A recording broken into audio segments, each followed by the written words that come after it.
विधानसभा में बजट प्रस्तुत करते हुए मैंने घोषणा की थी कि मोटर वाहन कर में 20% की छूट को बढ़ाया जाएगा।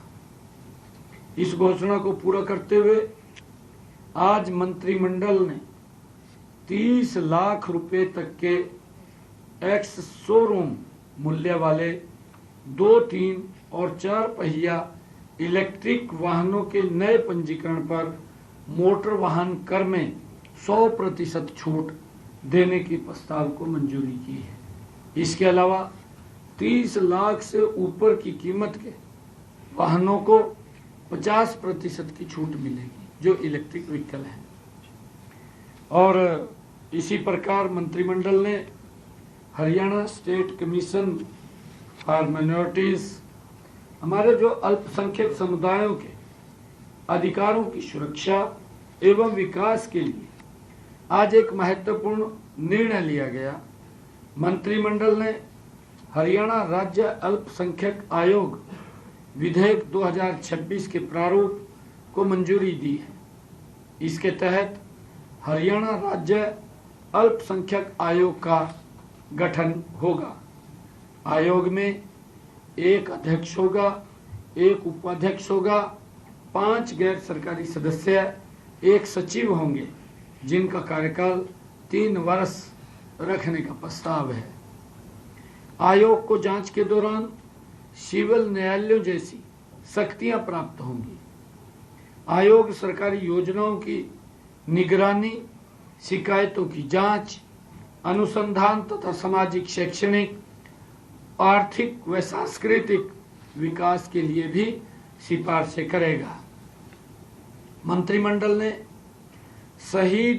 शहीदों के आश्रितों को अनुकंपा के आधार पर सरकारी नौकरी देने की नीति में राहत देने के प्रस्ताव को भी मंजूरी दी है।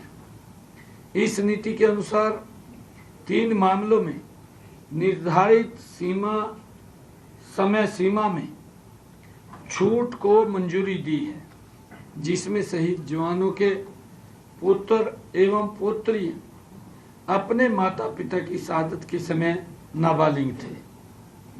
करनाल निवासी स्वर्गीय SWR सुल्तान सिंह पुत्र हर्ष जो भारतीय सेना में थे। भिवानी निवासी स्वर्गीय CT ब्यूजी प्रदीप जो CRP में थे, पुत्री खुशबू, और भिवानी निवासी स्वर्गीय CT views Sandeep Kumar CRPF के में थे, पुत्र योगेश जो CRPF में थे। ऐसे 3 लोगों को आज उसमें छूट दे करके उनको इस योजना के शहीदों के आश्रितों को अनुकंपा के आधार पर नौकरी देने का निर्णय किया है। मंत्रिमंडल ने आज नगर निगमों, नगर परिषदों, नगर पालिकाओं की सीमा में स्थित भवनों एवं भूमि पर संपत्ति कर लगाने के लिए नई सरल पारदर्शी प्रणाली को मंजूरी दी है। नई प्रणाली में जटिल मूल्यांकन प्रक्रिया समाप्त कर दी गई है। अब पूंजीगत मूल्य का निर्धारण प्लांट एरिया या कारपोरेट एरिया, लागू कलेक्टर रेट तथा फ्लोर फैक्टर्स के आधार पर किया जाएगा। संपत्ति कर निर्धारण के लिए शहरों को 4 श्रेणियों में विभाजित किया गया है। नगर निगमों के लिए AI एवं A2 एवं A2, नगर परिषद एवं नगर पालिकाओं में B व C। प्रत्येक श्रेणी के लिए प्रॉपर्टी टैक्स की न्यूनतम और अधिकतम दरें निर्धारित की गई हैं।